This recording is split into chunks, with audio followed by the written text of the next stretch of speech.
Good morning sa mga katami natin dyan. At for today's video, dito tayo ngayon gagawa sa chapel, sa simbahan.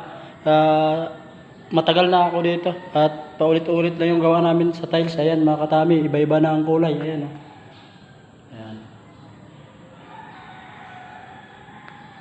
At dito sa gagawin natin mga katami, may isang vlogger na nagsabi na once na gumanito daw yung tiles, kahit umalis ka na sa kinakatirikan ng bahay mo, mga katami, papakita natin ha.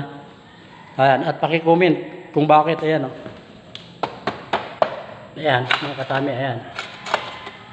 Ayan, ayan, mga lumubo yan, mga katami, ayan, oh. Ayan.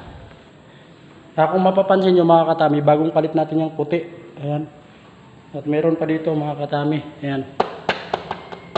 Ayan. Sabi doon, once daw na parang tinutubuan ng kabuti yung tiles, kahit umalis ka na doon sa kinakatirikan ng bahay mo, paano naman kung ganito mga katami, second floor to. Ayan, tapos ganyan din ang nangyari, parang lumulobo yung tiles. Ayan mga katami, pakita natin. Oh. Oh. So, wala akong idea kung bakit niya nasabi na pag lumubo yung tile, kahit umalis ka na sa lote mo, paano naman ito? Second floor, naka-slab to. Oh.